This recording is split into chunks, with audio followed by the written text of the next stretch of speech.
आज हम बात करते हैं programming language and it's type. लेकिन प्रोग्रामिंग लैंग्वेज के बारे में जानने से पहले हम कंप्यूटर के कुछ बेसिक्स समझने की कोशिश करेंगे। तो कंप्यूटर एक ऐसी इलेक्ट्रॉनिक डिवाइस है जो कि डेटा को मीनिंगफुल इंफॉर्मेशन में ट्रांसलेट करती है। या आप ये भी कह सकते हैं कि कंप्यूटर एक ऐसी डिवाइस है जो कि मैथमेटिकल और नॉन मैथमेटिकल दोनों ही टाइप के ऑपरेशंस परफॉर्म कर सकती है। It processes the input according to the set of instructions provided to it by the user and gives the desired output quickly. तो कंप्यूटर यूजर के इंस्ट्रक्शंस के according data की processing करता है और फिर डिजायर्ड आउटपुट प्रोड्यूस कर देता है। A computer can perform the following set of instructions. तो कंप्यूटर डेटा को एक्सेप्ट कर सकता है, डेटा को स्टोर कर सकता है, डेटा की प्रोसेसिंग कर सकता है और ऑलरेडी जो डेटा स्टोर्ड है उस डेटा को रिट्राइव कर सकता है और डेटा को प्रिंट भी कर सकता है in a desired format. A computer is not one single device, but a system of devices that all work together.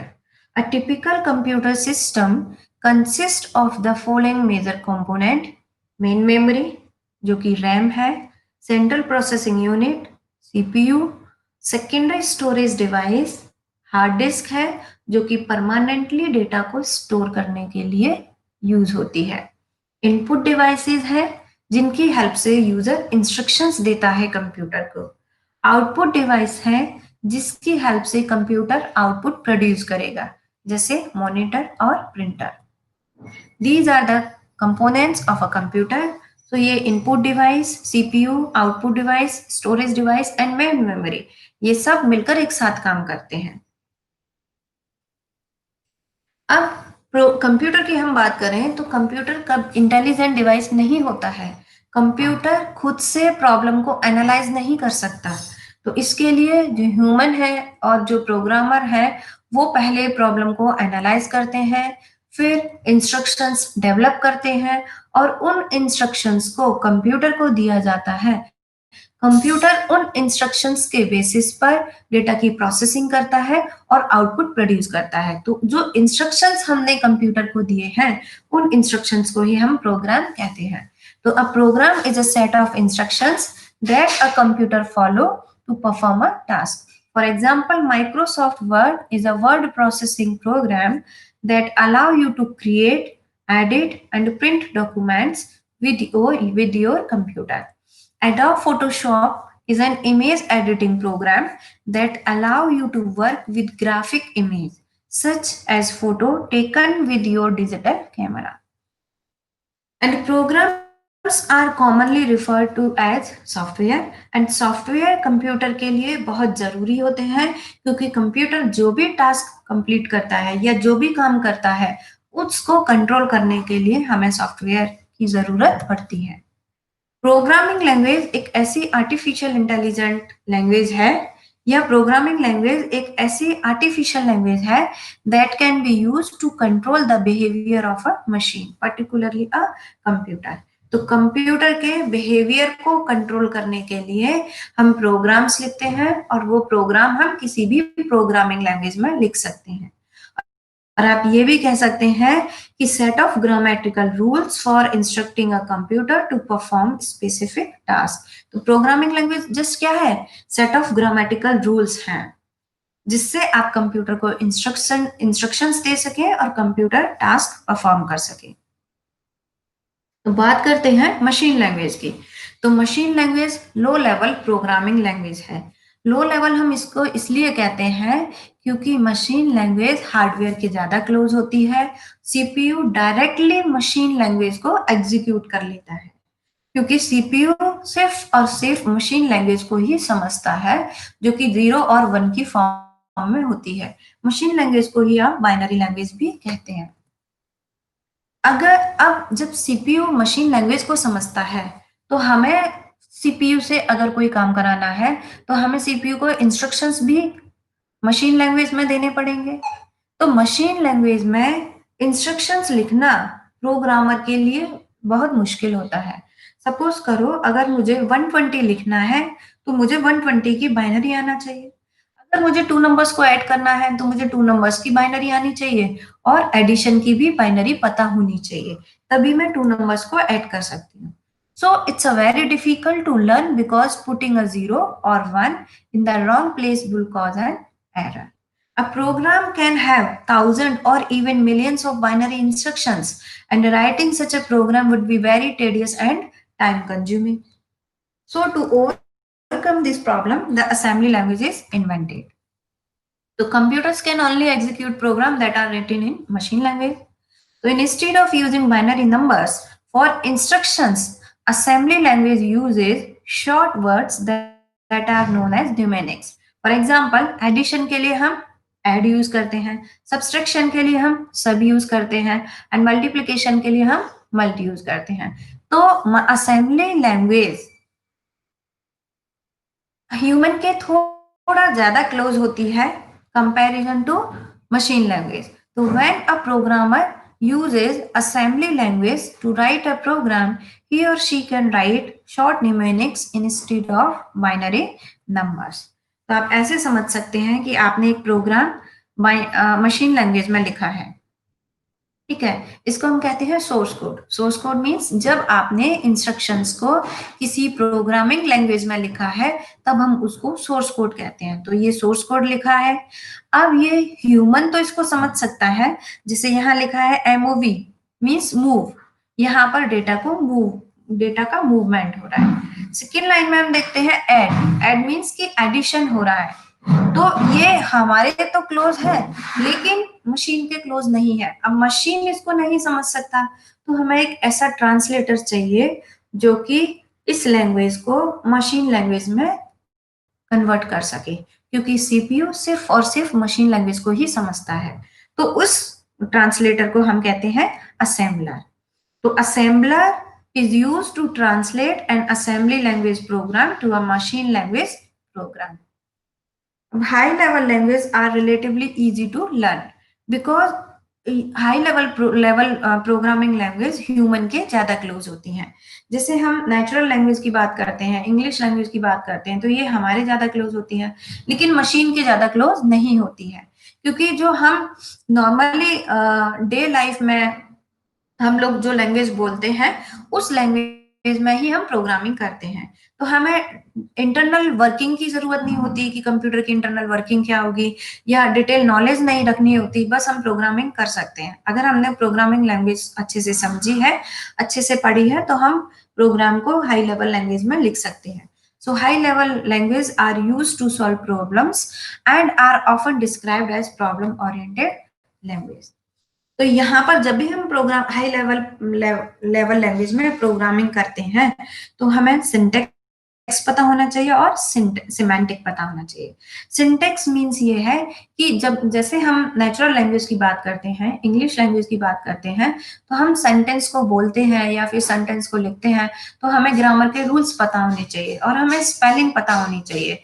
Same वैसे ही प्रोग्रामिंग लैंग्वेज में हमें रूल्स पता होने चाहिए कि हम सेंटेंस को कैसे लिख सकते हैं. मीन्स कि आपको सेंटेंस का स्ट्रक्चर पता होना चाहिए. सिमेंटिक की जब हम बात करते हैं तो हमें उस सेंटेंस का मीनिंग पता होना चाहिए. मीन्स यहाँ पर हमने लिखा int price equal to 100 and then semicolon, तो ये मैंने एक सेंटेंस लिखा है हाई लेवल प्रोग्रामिंग लैंग्वेज में. अब सिमेंटिसिटी की जब हम बात करें तो इसका मतलब क्या होगा, इसका इंटरप्रिटेशन क्या होगा कि आपने मेमोरी में एक प्राइस नाम की स्पेस एलोकेट करके रखा है और उसको आपने 100 वैल्यू इनिशियलाइज किया है. तो ये हो गया semantics. So a high level language program cannot get executed directly. It requires some translator to get it translated to machine language.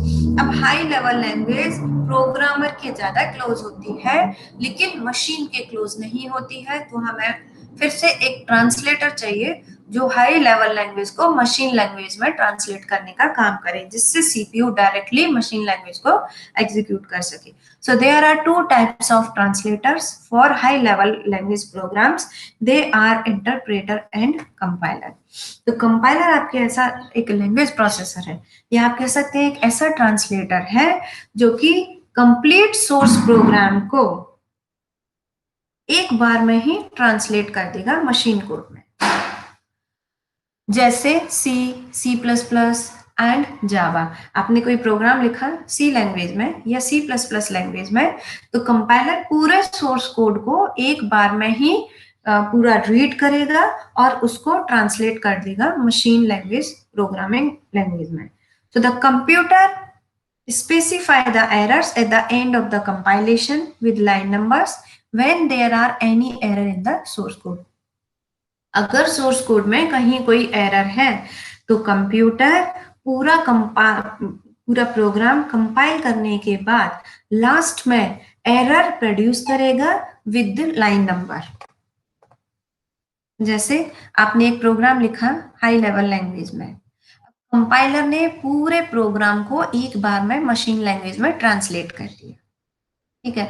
अब ये जो मशीन लैंग्वेज प्रोग्राम है इसको सीपीयू कभी भी एग्जीक्यूट कर सकता है डायरेक्टली, और फिर सीपीयू को कंपाइलर की जरूरत नहीं पड़ती, तो मशीन लैंग्वेज प्रोग्राम को सीपीयू डायरेक्टली एग्जीक्यूट कर लेता है।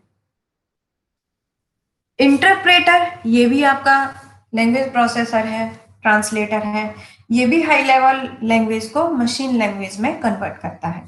Interpreter reads each individual instructions in the program, it converts it to machine language instructions and then immediately execute before moving on to the next line. So this process repeats for every instruction in the program. Means आप ऐसे समझ सकते हैं कि आपने source code जो लिखा है उसमें पूरा सोर्स कोड को ना लेके हर एक इंडिविजुअल इंस्ट्रक्शंस को ट्रांसलेट करना और फिर सीपीयू उसको एग्जीक्यूट करेगा।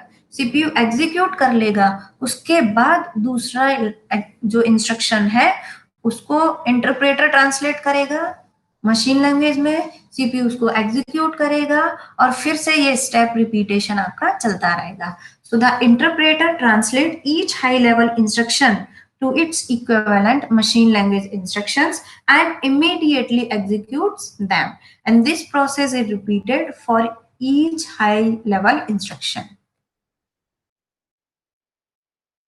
If there is an error in the statement, so the interpreter terminates its translating process at the statement and display an error. लेकिन जब हम कंपाइलर की बात करते हैं तो वहां पूरे प्रोग्राम को एक बार में ही ट्रांसलेट कर देता है और उसके बाद अगर कोई एरर होती है तो उसको प्रोड्यूस कर देता है विद लाइन नंबर। लेकिन इंटरप्रेटर के केस में ऐसा नहीं होता है, interpreter line by line execute करता है। अगर कोई एरर आती है तो जब तक आप उस एरर को रिमूव नहीं कर देते तब तक इंटरप्रेटर दूसरी लाइन के कोड को ट्रांसलेट नहीं करेगा। तो एग्जाम्पल जैसे है पर्ल, पाइथन, मैटलैब, इनके लिए हमें इंटरप्रेटर की जरूरत पड़ती है। Now characteristics of a programming language. So programming language must be simple, easy to learn and use, have good readability and human recognizable. Abstraction is must have characteristics for a programming language. Abstraction means कि सिर्फ और सिर्फ essential जो features हैं उनको ही show कर रहे हो। आपने जो बैकग्राउंड में डिटेल है, जो भी डिटेल्स है उसको आपने सिर्फ बैकग्राउंड में रखा है, उसको शो नहीं किया है। और प्रोग्रामिंग लैंग्वेज पोर्टेबल होनी चाहिए, मींस कि अगर आपने एक सिस्टम पर उस लैंग्वेज में काम किया है तो आप दूसरे सिस्टम पर भी काम कर सकें। Programming language efficiency must be high so that it can be easily converted into machine code and executed, consumes little space in memory. A programming language should be well structured and documented so that it is suitable for application development. ठीक है, necessary tools for development, debugging, testing, maintenance of a program must be provided by the programming language. और यहाँ पर हमें कुछ IDE use करनी चाहिए, जैसे NetBeans है, Eclipse है, Visual Studio है। और a programming language must be consistent in terms of syntax and semantic.